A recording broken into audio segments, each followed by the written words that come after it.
Welcome to Main Street Podcast, an opportunity to talk to Idaho's elected leaders about the issues that matter to you.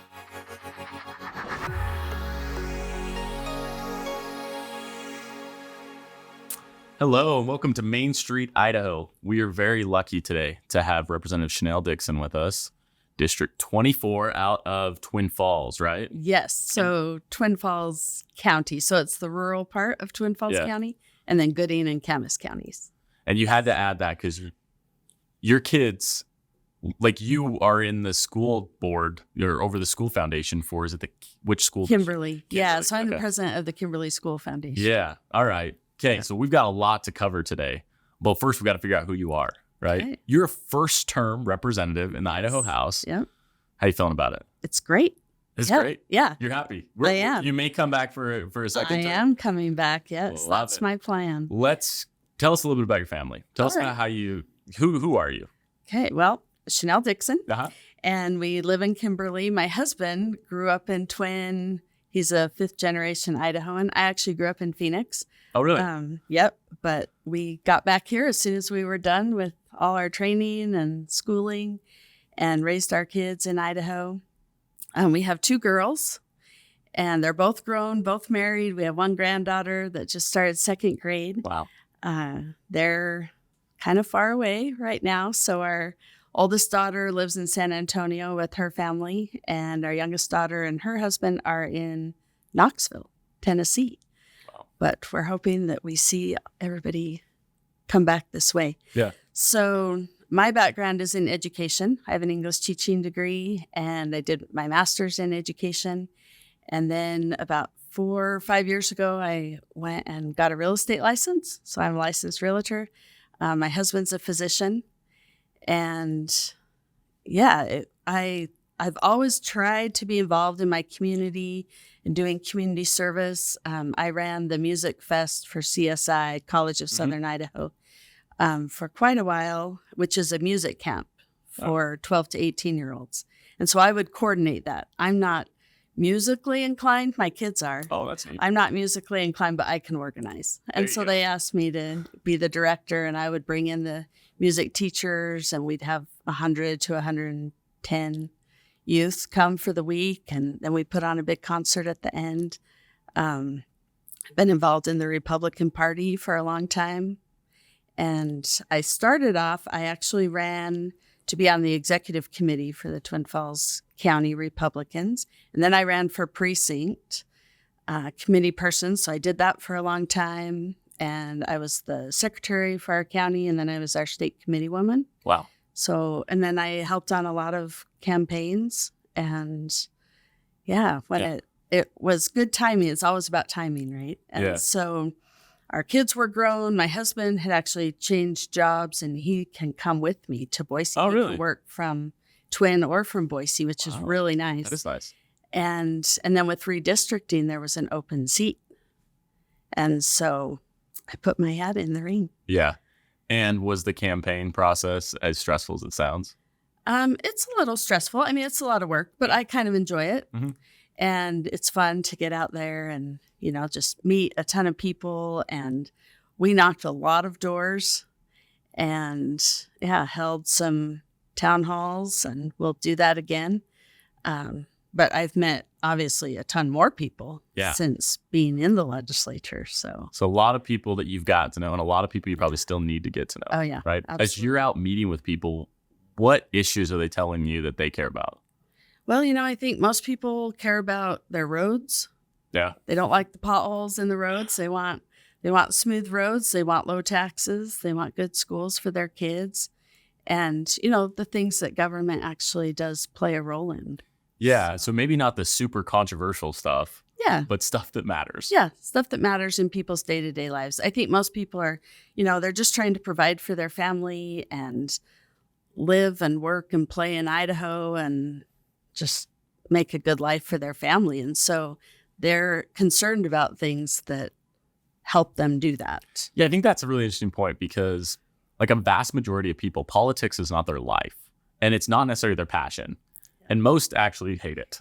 But for everybody, it matters. It does matter. And so how do you reach those voices of people who they don't want to argue with their neighbor about Biden or Trump. They just want their roads to be clear. Well, I think having that message and just talking to them, when I was running in the primary, I went and talked to a group of people and I said, okay, so, let's talk about your schools, because they were all young parents. And I said, what concerns do you have? And they're like, well, we actually really like our schools, and we like our teachers, and we like our principals. And I said, so you don't have concerns about that? And they're like, no, but, maybe we can retain teachers by paying them a little more, right? So I think just talking to people and helping them see that by electing good, solid people who are willing to be problem solvers, that it does positively affect their lives. I met people too who had never voted. And so I tried to have a conversation about why they should vote and why they should care, because it does affect them even if they don't like politics. Yeah. I am shocked how many people who I would view as really good members of the community that contribute and help, who they just vote every 4 years in a presidential election when it probably has the least influence in their daily lives. Yeah. Right. Yeah. But they don't vote in these like legislative primary races or even their municipal elections. Yeah. That's scary, right? It is scary. And, you want the voices of all the people that live in your district to turn out and vote and be a little bit engaged. They don't necessarily have to run for office themselves, but just to be a little engaged is important. But when a very small selection of people are the ones who are voting, then that's the very small selection of people whose voices are represented. Yeah. And who they choose. So that's safe, Carrie. You mentioned education, going to schools. You have a unique perspective on education, and I'm really excited to actually kind of put some pins to you onto where you are with that, because you homeschooled your kids, correct? We did. Yeah. And not just your kids, but you operated in like a co-op where there was a lot of different things going on. Maybe walk us through the decision to homeschool, why that was helpful, and then I've got a lot more education questions. Okay. So we started off, like I said, I majored in English teaching in college. That's what my degree is in. When we had our oldest daughter, she was getting ready to start kindergarten, and the school district was teaching sex ed in kindergarten. And I had some concerns about that, and a number of parents had some concerns. And so we went to a school board meeting and said, hey, can we just talk about this? And I should back up. We were living in Portland, Oregon at the time. My husband was in medical school there. Okay. And they wouldn't talk to us about the curriculum, which in Idaho, right, parents have the right to see the curriculum, and as they should. And that's important. And that's an important part of the process, right? That communication between parents and teachers. And I grew up with a mom who was always very involved in the classroom. She was always the homeroom mom, and concerned about what was going on. We would talk about what I was learning. She would read books that we were reading. It was great. So I kind of came from that lens. And we had already been talking about how it might be kind of fun to homeschool for kindergarten. Mm-hmm.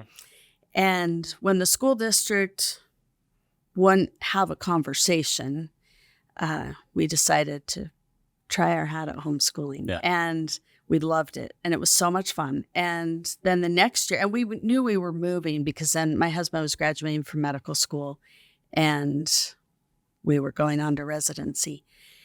And so we hadn't, at kindergarten level, we hadn't decided we were going to homeschool through the whole process. But it turned out that we pretty much did. Our oldest daughter, graduated as a homeschooler. Our youngest daughter went to Kimberly High School for the last 2 years of her high school. And anyway, during that time, I did some private tutoring as an English teacher. I would help kids with their reading and their writing and learning to think critically as they were reading novels for their English class. Then I got involved in some homeschool co-ops. And so I started teaching the high school English classes and loved it. Yeah. And about the same time that my daughter, we would always ask them, we always left it up to our daughters, do you want to keep homeschooling? Do you want to go to public school? Do you want to go to private school? We would always have that conversation. So our youngest daughter decided to go to Kimberly High School, and they were having a bond levy election. and I got involved to help support that. I've always been a huge supporter of public education, even though we were homeschooled. Which is interesting because there seems to be an appearance at time that the homeschool community doesn't support public education because they pulled themselves from it, and that public education doesn't support the homeschool community because they're not part of the process. But I know that isn't necessarily the case, right? I don't think so because there's a lot of dual enrolling going on. My experience was that, as our girls went to the local public school to take different classes, they were always very welcomed. I had great relationships with their teachers. Good. Yeah. And so I don't think there needs to be this disconnect.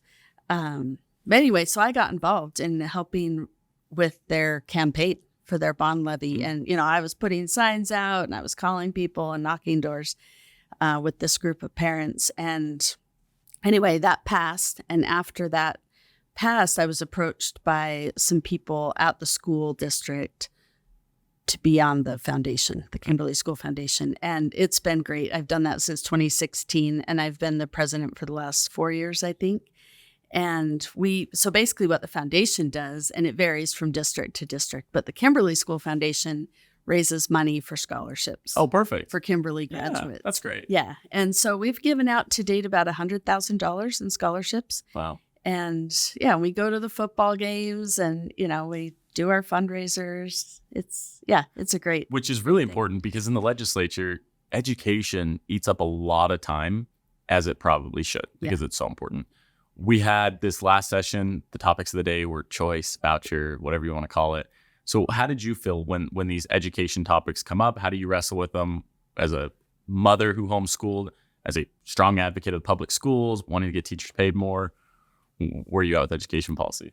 So this is not the first time I've thought about this, right? Yeah. So it wasn't, I came into the legislature and all of a sudden I had to think about this. I've thought about this since my oldest daughter, who's now 30, started kindergarten. Like, how does this all connect and how does this work together? And in Idaho, we actually have some of the best school choice laws or regulations, options. We're ranked number 3 in the country for school choice. And people sometimes confuse school choice with funding. But school choice really means, do parents have the opportunity to easily take the method of education that they want and explore that? So in Idaho, we don't have any regulations on homeschoolers. They have nothing that they have to do to fulfill requirements by our state government. Yeah. And private schools don't either. And a lot of people don't realize that. And so in my mind, that's great school choice, right? If you want to homeschool, you can do that, and you can do that how you want to. And many states are not that way. And, then we have charter schools, we have public schools. Charter schools are public schools, but, a little bit different setup than your traditional public school. Another option. Yeah, another option. And we have all of those things here. And the school choice discussion that's really about funding is where I think my perspective is a little different, because as a homeschooler, I appreciated the fact when we got back to Idaho that we could do that how we saw fit. And if we're going to put state tax dollars into homeschools or into private schools, either one, then there has to be accountability. We can't spend taxpayer dollars and not have accountability. So you liked the freedom in Idaho, being able to teach your kids in a way that you saw fit without the government kind of overseeing it. But you were also very supportive of those who chose to send their kids to public school. Super supportive. Yeah. And I think, I think the end goal should be that we want a well-educated society. Absolutely. And there's various ways and things that work for different families. And, I don't think tossing our taxpayer dollars to a private school, just like the homeschool, right? There would have to be accountability for that money. Yep.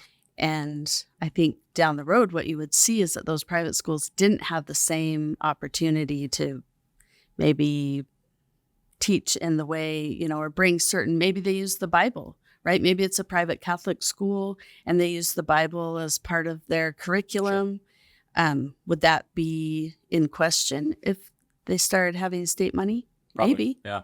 Do you expect this issue to come up, school choice come up again in the session? Yeah. Yeah. You ready for it? Yeah. We could spend all day talking about education, and I kind of like to, but we got to cover a few more topics. Perfect. We talked to your dear friend, Senator Hartgren, about like drugs came up and issues, and she mentioned in the community, that there's a concern about the role that drugs are playing, especially with the historic growth that's coming with a lot of other challenges.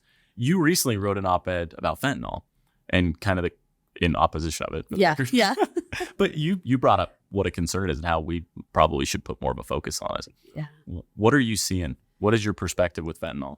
Well, so in the Twin Falls area, we have Highway 93 that comes up, and it's a common route for drug traffickers to come through.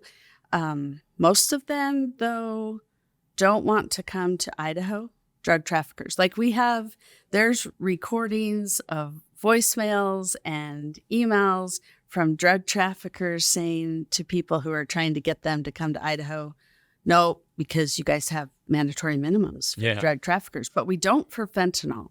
And, fentanyl is one of the deadliest drugs. And there's probably not a person around that hasn't heard something about fentanyl, right? But it's more powerful. It's 50 times more powerful than heroin and 100 times more powerful than morphine. So it's a deadly drug, and it's getting mixed in with a lot of other drugs. And in the course of a month, it was like the middle of May to the middle of June or something, there were 2 drug busts on Highway 93 just in my district. Yeah. And 14 pounds of fentanyl was confiscated. Any idea how many people that could kill? Well, it could kill all of Idaho, Montana, and most of Wyoming. Wow. It takes basically 2 milligrams, which is about the size of a grain of salt, to kill someone for and that fentanyl. Was 14 pounds. 14 pounds. And that was just in those 2 drug busts. And so you're saying we've managed to deter a lot of drugs to the community because of the way we've punished drug offenders. Yeah. But fentanyl doesn't qualify. Right. Why is that? Well, it's a newer street drug. Okay. Right. It gets used in the hospital all the time. It was developed in the 60s. But last session, we did have a bill that would have added fentanyl to our mandatory minimums. And I should be clear. So it's not for drug users, right? It's for drug traffickers. So they have to be proven guilty as a drug trafficker in the court of law.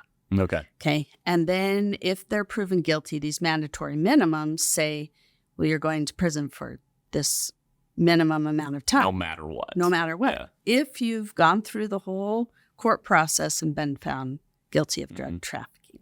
So sometimes there's confusion. Anyway, so we had a bill and we couldn't get it out of committee. Okay.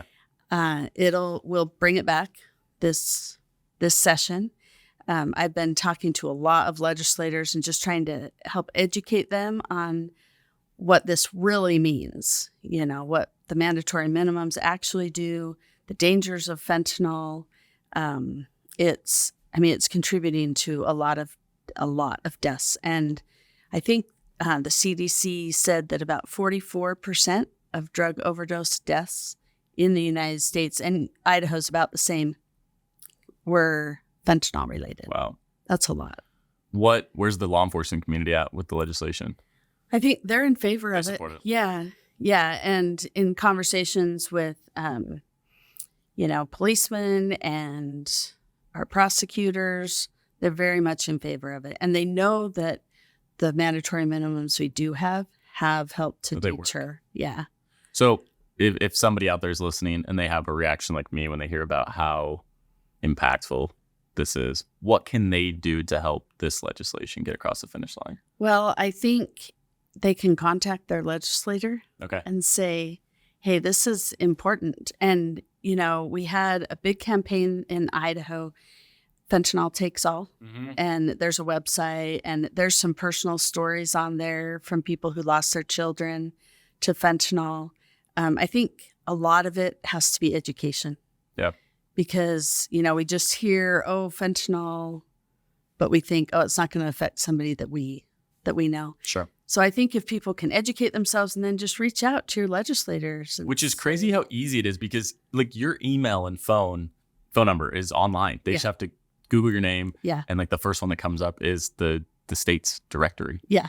I love Idaho. I love how we it's so easy. Oh to yeah. reach We're accessible in Idaho. That's not true everywhere. No, so that's great. So.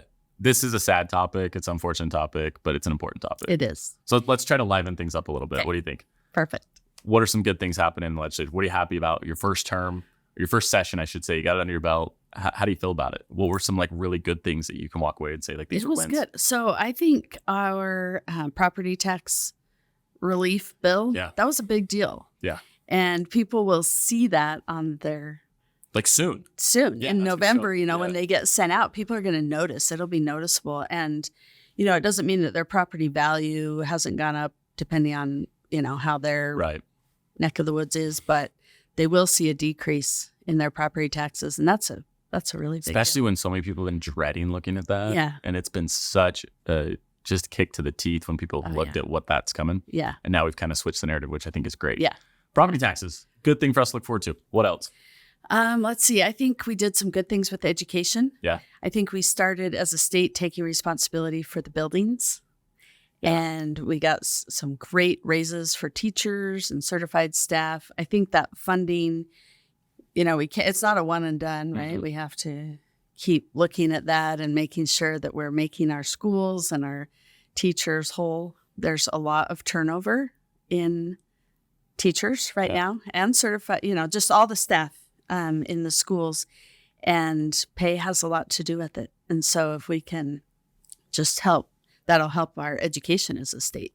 Yeah, we had Senator Lent on early on. If anybody hasn't listened to that one, it's so good to have Senator Lent talk through what their plan is and how he's learning about maybe what the legislature can do to better address some of these education issues specific to buildings, the facilities. Oh, yeah. I mean, in my district, we have some very old schools. There's one that's 100 years old. Wow. And maybe two, actually. But anyway, we just need to keep up on those buildings. Absolutely. They need to be safe and they need to be adequate and up to standards.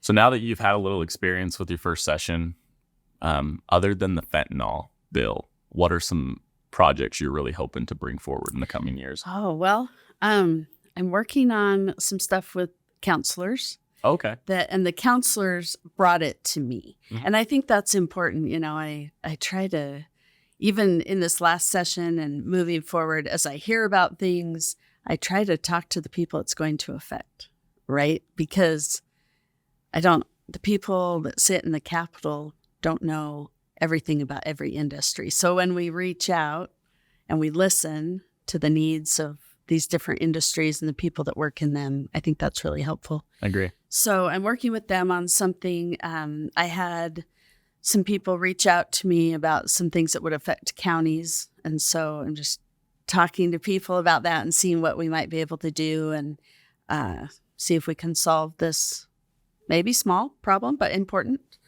I think there will be some good things that happen this session. So yeah. No, it sounds like it. Pass some good budgets. You mentioned you've had some experience working in real estate.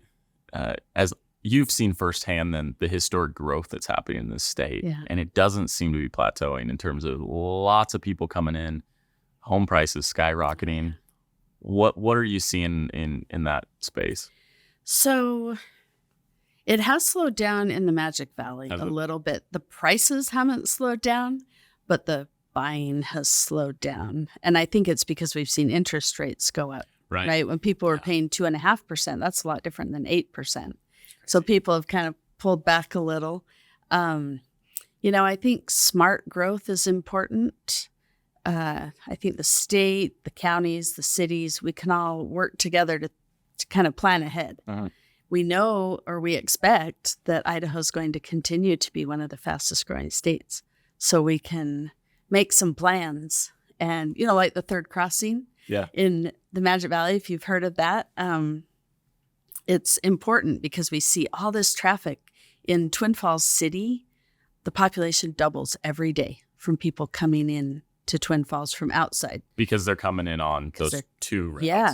Yeah. And so things like that, as we plan ahead, knowing that the growth is going to continue, that's really, really important. And funding these infrastructure programs, that we have and really helping move things along. And I think our counties and cities are looking and doing a good job of planning for, what does this look like and how do we have that smart growth? Yeah. So I love that. We have so many things I love to talk about. Time's always running short, but before we end, I always have to ask a couple questions I ask everybody, okay? So I think you might be ready with some of these because you've listened to the podcast before and you know some of these questions. But first one I love to ask is, what's a book you've read that you think everybody out there needs to read? Well, probably my favorite, I have a lot of favorite books because I like to read, but probably my favorite book of all times is The Count of Monte Cristo. Really? So great. But you have to, it takes a while, right? Now, It's this is an English teacher. We gotta remember, this is an English teacher we're talking to. My dad, who was never a reader when I was growing up, about 10 years ago, really got into reading for some reason. And he's an avid reader now. And so I gave that book to him for Christmas a few years ago. And he was like, whoa, I don't know. Because of the size of it? Yeah, it's 1,200 pages. And anyway, he read it and he was like, you're right.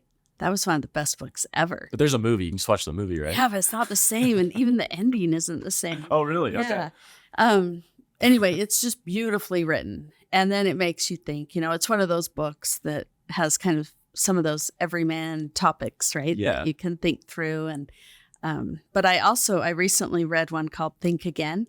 Okay. That's really good. And it's just that idea that we can, we have our core values, right? But then you can come to the table and talk to people about things and really listen.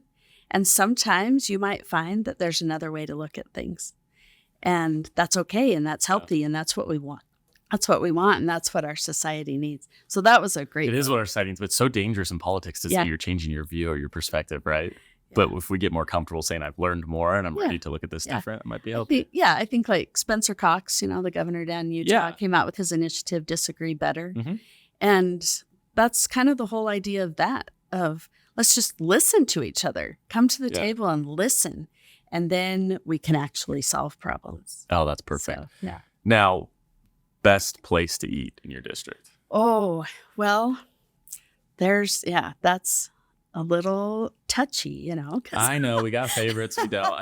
Everyone says the same thing, but I haven't received any hate mail from some restaurant. Oh, good. But you have the liberty to add a few, and then of course, any additionals. Okay, so there's a really great place in Hagerman called the Snake River Grill. Okay, it's a great restaurant, and Hagerman's the Hagerman Valley is so beautiful, so it's fun to go over there. It's a little ways from my house, but it's in my district. Wow. There's a great Indian restaurant called Saffron in downtown Twin, which technically I don't cover downtown Twin Falls, but Twin Falls County is in my district. All right. Great restaurant.